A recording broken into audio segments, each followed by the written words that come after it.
Hujan cinta, cinta bersemi saat pandemi. Masker dan vaksin mengikat janji, janji setia, setia abadi. Masker, vaksin, kau duet sejati.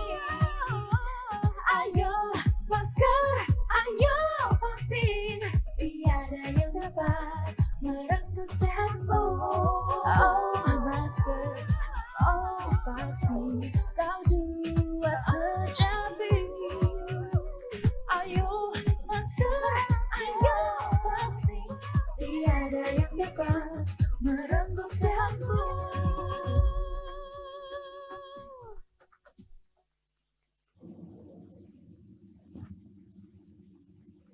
Assalamualaikum warahmatullahi wabarakatuh. Selamat sore, salam sejahtera untuk kita semuanya. Pada sore hari ini kami akan menyampaikan perkembangan penanganan COVID-19 di Indonesia terkini. Sebagaimana yang saya sampaikan pada publik dalam kesempatan sebelumnya, bahwa kunci utama dalam pengendalian peningkatan kasus yang berasal dari ancaman eksternal adalah melalui penguatan pintu masuk. Sedangkan terhadap ancaman internal dengan cara pengendalian transmisi lokal. Salah satu upaya untuk menjalankan dua pengendalian tersebut ialah dengan menjalankan prosedur karantina dan isolasi sesuai prosedur. Oleh sebab itu, saya kembali akan menjelaskan perbedaan definisi karantina dan isolasi. Penjelasan ini dianggap kembali perlu disampaikan agar masyarakat memahami betul pentingnya menjalankan kedua upaya tersebut untuk menekan laju penularan secara signifikan. Pertama, perlu ditekankan kedua istilah karantina dan isolasi adalah hal yang berbeda. Secara definisi, karantina adalah upaya memisahkan dan membatasi diri dari orang lain pasca terpapar dengan faktor risiko penularan, baik berkontak erat maupun hal lainnya, yang dapat meningkatkan potensi penularan seperti bepergian jarak jauh. Pada prinsipnya, karantina merupakan waktu untuk mengamati ada atau tidak adanya infeksi pada seseorang. Mengingat terdapat jeda waktu sejak pertama kali terpapar hingga bergejala atau terdeteksi positif. Sedangkan isolasi adalah upaya pemisahan dan pembatasan diri dari interaksi karena telah merasakan gejala COVID-19 atau terkonfirmasi positif melalui tes diagnostik atau PCR yang dilakukan. Karantina dan isolasi pada sama-sama merupakan upaya memisahkan diri sekaligus membatasi interaksi sosial dari orang lain dengan tujuan saling menjaga. Menjaga untuk tidak memperparah gejala bagi kasus positif maupun meminimalisir keterpaparan kontak erat atau pelaku perjalanan terhadap faktor risiko penularan yang ada di sekitar kita. Saat ini prosedur serta berbagai prosedur rinci seputar karantina dan isolasi di Indonesia untuk pelaku perjalanan luar negeri mengacu kepada surat edaran Satgas dan surat edaran Kemenkes terkini. Untuk itu, selanjutnya saya akan menjelaskan secara singkat inti dari beberapa kebijakan ini dengan tujuan agar dapat dijalankan dengan baik oleh seluruh masyarakat untuk saling menjaga dan mengendalikan kasus COVID-19. Pertama, mekanisme pengendalian kasus di pintu kedatangan luar negeri. Pelaku perjalanan luar negeri atau PPLN harus menjalani karantina sebab riwayat bepergian jarak jauh merupakan salah satu faktor risiko paparan COVID-19. Sementara itu, PPLN yang didapati positif pada saat kedatangan maupun saat karantina wajib melakukan isolasi. Baik kebijakan karantina maupun isolasi pada PPLN akan saya jelaskan satu persatu. Pertama, kebijakan karantina bagi PPLN. Penting untuk dipahami, sejak kedatangan hingga sebelum PPLN melakukan karantina, terdapat berbagai prosedur pemeriksaan yang melibatkan berbagai instansi serta kementerian dan lembaga. Prosedur ini secara umum sama, namun detailnya dapat berbeda tergantung jalur kedatangan, yaitu udara, laut, atau darat. Sebagai contoh yang tampak dalam slide adalah alur kedatangan melalui jalur udara. Sejak tiba di bandara hingga sebelum menjalani karantina, terdapat proses yang melibatkan imigrasi, bea cukai, otoritas bandara, serta satgas bandara. Dalam kaitannya dengan kegiatan karantina, prosedur yang dilakukan pada saat kedatangan adalah sebagai berikut. Pertama adalah pengecekan suhu tubuh. Kedua, pemeriksaan dokumen persyaratan perjalanan termasuk bukti PCR yang berlaku 2 kali 24 jam, sertifikat vaksin, e-hack, serta bukti pembayaran hotel bagi yang melakukan karantina terpusat di hotel dengan pembiayaan mandiri. Yang ketiga adalah tes ulang pada saat kedatangan atau entry test dengan PCR. Apabila hasil tes kedatangan negatif, maka PPLN melanjutkan dengan prosedur karantina sesuai yang diatur dalam Surat Edaran Satgas nomor 4 tahun 2022 dan SK Kasatgas nomor 4 tahun 2022, yaitu karantina 5 kali 24 jam dan tes PCR pada hari keempat bagi PPLN yang sudah divaksin lengkap, atau karantina 7 kali 24 jam dan tes PCR pada hari ke-6 bagi yang baru divaksin dosis pertama. Karantina dilakukan secara terpusat dan lokasinya berbeda tergantung status pembiayaannya.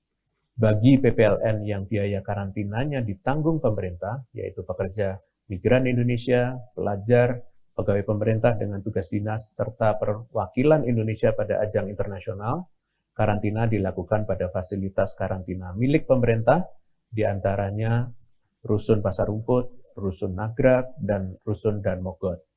Sedangkan pada pintu masuk lainnya, lokasi karantina terpusat mengacu pada fasilitas yang telah ditetapkan pemerintah daerah setempat dan tercantum di SK Kasatgas nomor 4 tahun 2022.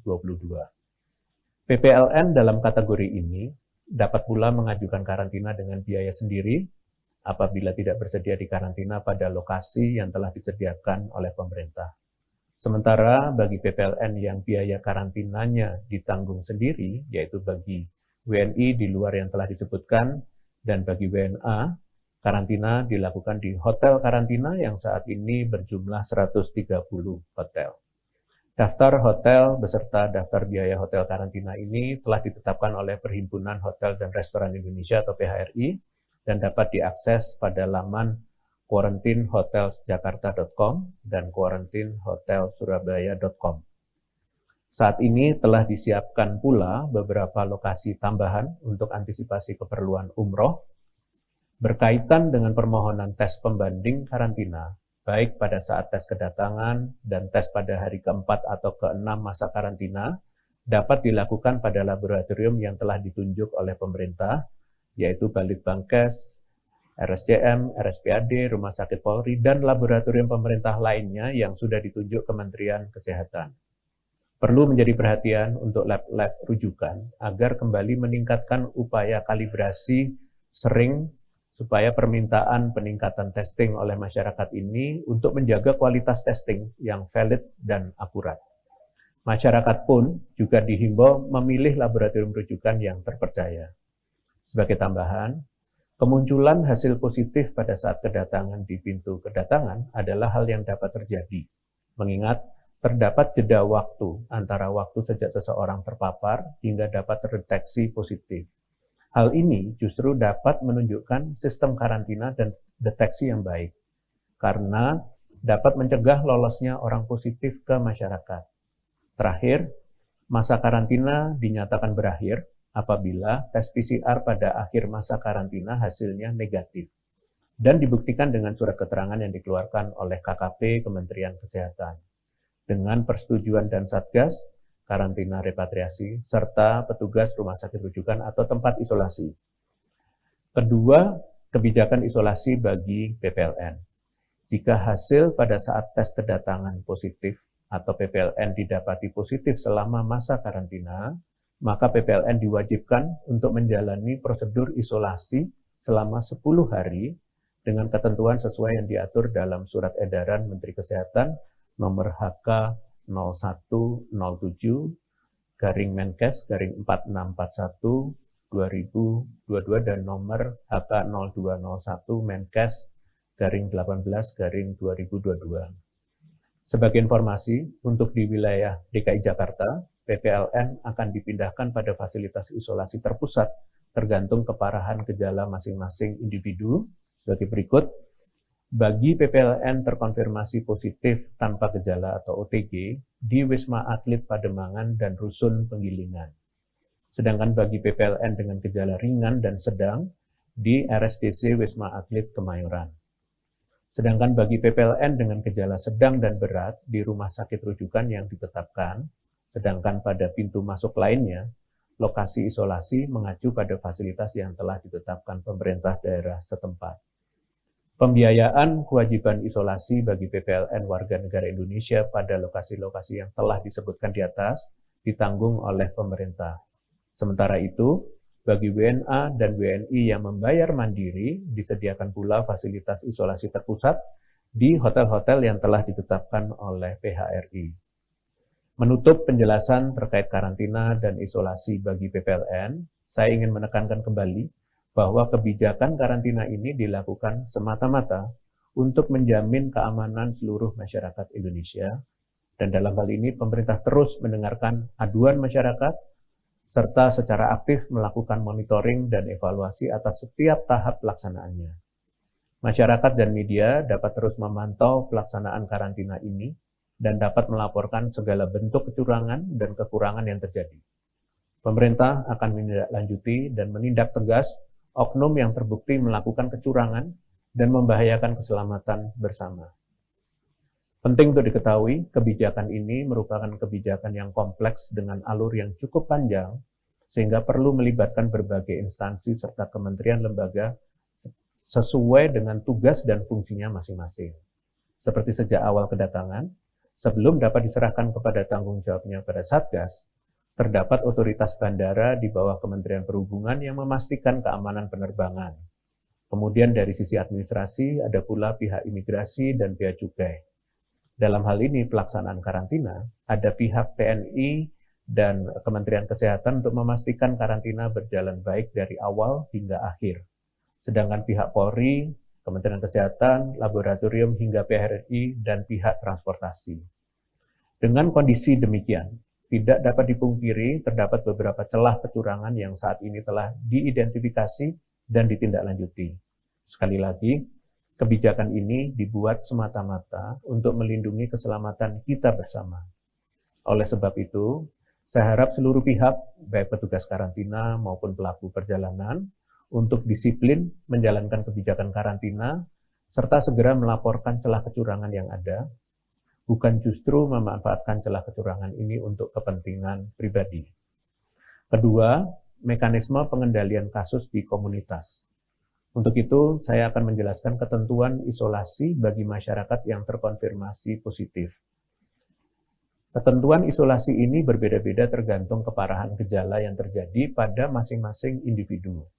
Oleh sebab itu, masyarakat dimohon waspada untuk mengamati kondisi kesehatannya masing-masing. Pertama adalah tanpa gejala. Tanpa gejala berarti tidak ditemukan gejala klinis sama sekali pada orang yang terkonfirmasi positif COVID-19. Dalam kasus ini, maka satu-satunya cara untuk dapat mengetahui ialah melakukan testing. Untuk itu, masyarakat yang memiliki mobilitas dan interaksi tinggi dengan orang lain diharapkan secara proaktif melakukan testing secara berkala, dan yang terpenting, orang yang merasa sehat tetap harus disiplin menerapkan protokol kesehatan. Kita seharusnya sudah bisa belajar dari pengalaman pandemi COVID-19 ke belakang, bahwa setiap saat kita lalai terhadap protokol kesehatan, ataupun ketika kita abai terhadap gejala-gejala COVID-19, ini sama saja dengan kita membahayakan nyawa diri sendiri serta orang lain. Yang kedua adalah gejala ringan. Gejala ringan berarti orang yang positif COVID-19 mengalami gejala namun tanpa adanya sesak nafas atau penurunan saturasi oksigen.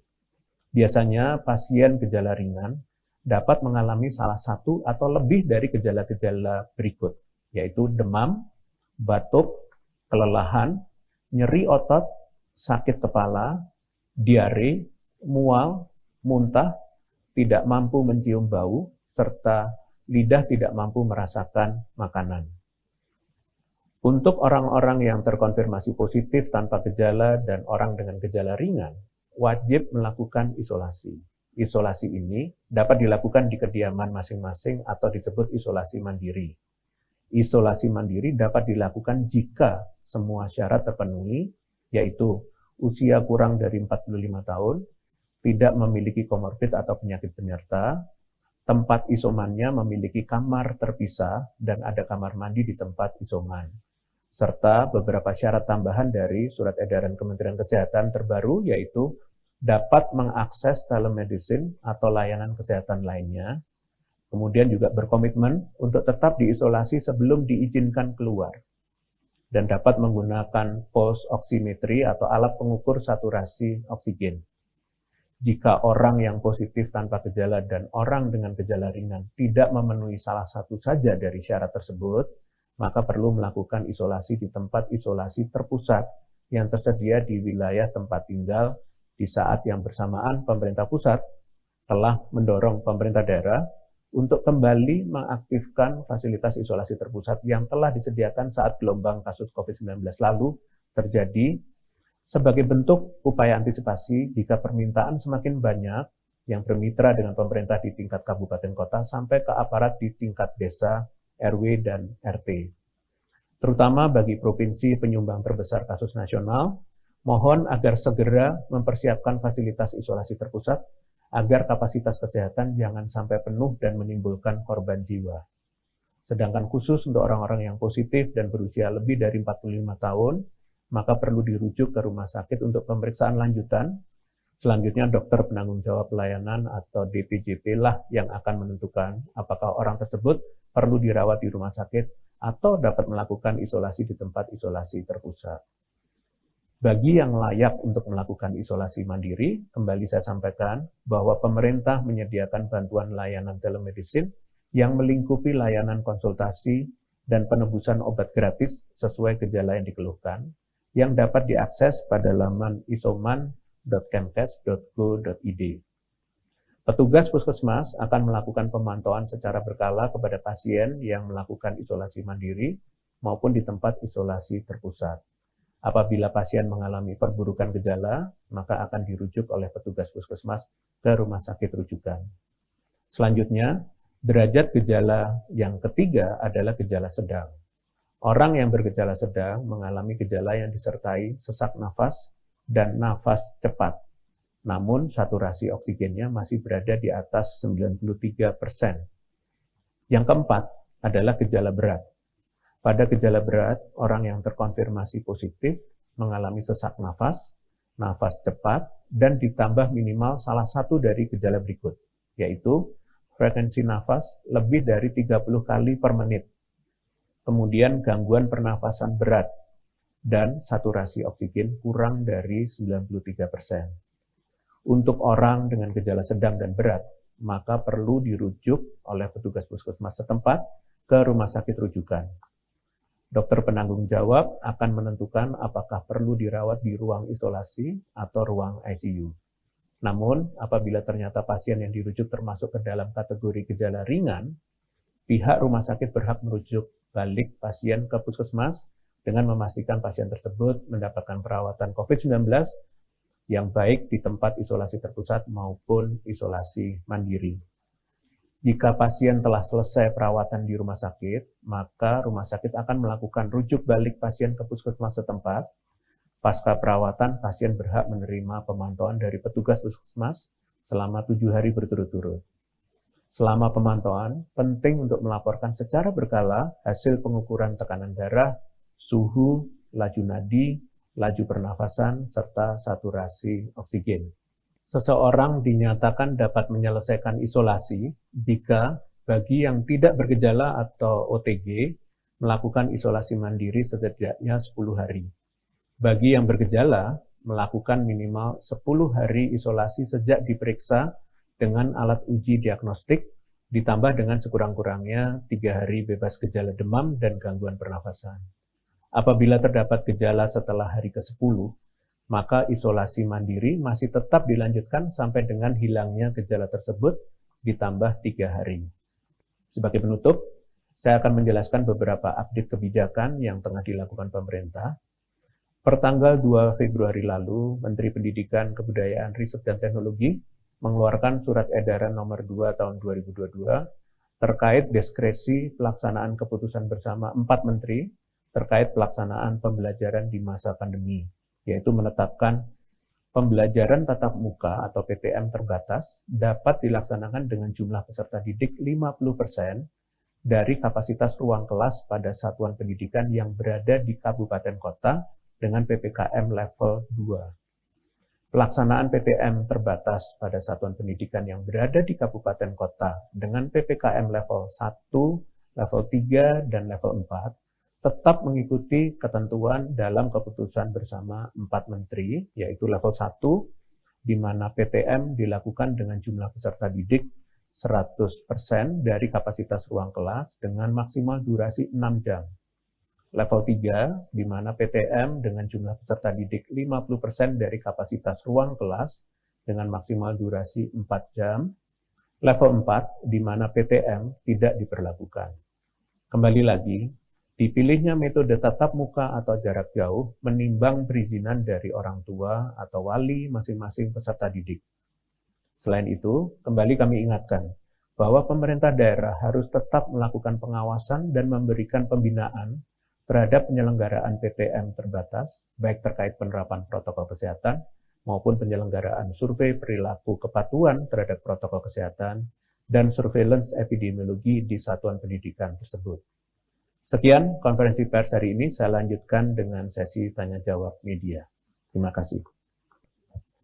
Pertanyaan pertama dari Fauzia Republika, Irfan dari tirto.co.id, Syaiful dari Bisnis Indonesia. Terkait evaluasi PPKM sebagaimana diminta Presiden Jokowi, khususnya wilayah Jabodetabek, apakah akan ada perubahan level PPKM di Jabodetabek lebih cepat sebelum masa berlaku berakhir pada 7 Februari? Mengingat kasus semakin melonjak, atau akan menunggu masa berlaku PPKM Jawa Bali berakhir pada 7 Februari mendatang, Prof. Terima kasih. Baik, terima kasih pada Republika, Tirto ID, dan Bisnis Indonesia. Terkait hal ini, sesuai arahan Presiden, jajaran pemerintah sedang mengevaluasi level PPKM dan tengah dilakukan pembahasan. Hal ini akan segera disampaikan kepada publik. Terima kasih. Pertanyaan berikutnya dari tiosuara.com. Apakah perlu dan penting orang yang positif COVID untuk tahu varian apa yang di tubuhnya melalui tes WGS? Lalu, saat lonjakan Delta kemarin, isoman 10 hari. Lalu tidak ada gejala lagi, dianggap sembuh, dan tidak perlu tes PCR lagi. Apakah itu berlaku juga pada saat sekarang? Baik, terima kasih pada suara.com. Untuk saat ini, yang terpenting adalah mengetahui status positif atau negatifnya seseorang. Dan tes PCR saja sudah cukup. Hal ini mengingat apapun variannya, yang terpenting adalah antisipasi dininya agar tidak menyebar lebih luas di komunitas. Mengetahui lebih lanjut terkait varian adalah langkah lanjutan dan akan diprioritaskan bagi kasus-kasus dengan gejala mirip varian yang dicurigai sesuai dengan pedoman WHO dan para ahli dengan tujuan mengetahui distribusi varian sebagai dasar prioritas distribusi alat atau reagen SGTF maupun intensifikasi untuk melaksanakan WGS. Terkait dengan kebijakan exit test untuk menyelesaikan isoman berdasarkan situasi dan kondisi terkini, maka hanya diwajibkan bagi kasus positif yang telah merasakan perbaikan gejala pada hari ke-5 dan ke-6 isolasi. Yang bersangkutan dapat menyelesaikan isolasi jika hasil CT lebih dari 35 2 kali berturut-turut dengan selang 24 jam. Jika memungkinkan, masyarakat dapat melakukan exit test untuk memastikan bahwa penyintas benar-benar sehat sebelum melakukan aktivitas dan tidak membahayakan orang lain. Pertanyaan ketiga dari akbarkumparan.com. Banyak pemain Liga 1 yang positif COVID-19 hingga beberapa pertandingan tertunda. Bagaimana Satgas COVID-19 melihat hal tersebut? Apakah pertandingan Liga 1 bisa berpotensi ditunda lagi? Mengingat pertandingan juga sudah sempat ditunda Dan apakah evaluasi dan apa saja evaluasi dari Satgas sejauh ini? Demikian, Prof. Baik, terima kasih kumparan.com.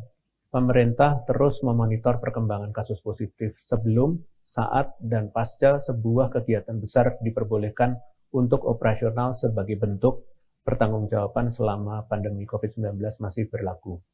Sejauh ini, kegiatan masih akan tetap terus dijalankan dan jika terjadi penyesuaian, pemerintah akan segera menyampaikannya kepada masyarakat.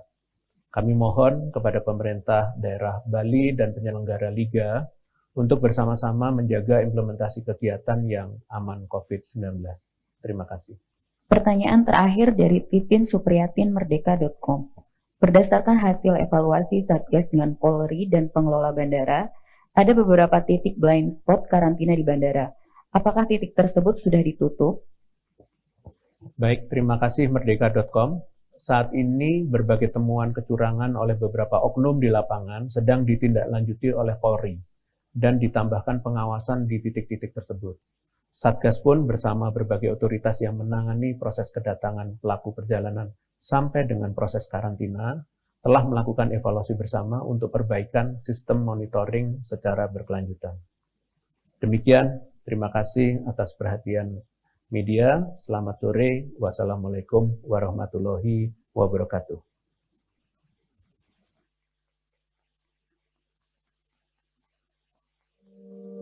Pandemi hanya akan pergi bila kita saling peduli. Sebab bila tidak, gelombang baru datang dan pergi.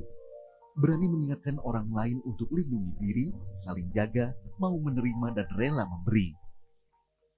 Kencangkan lagi maskermu. Kurangi mobilitas dan hanya untuk yang perlu. Rutin olahraga dan vaksinasi lengkap demi imunitasmu.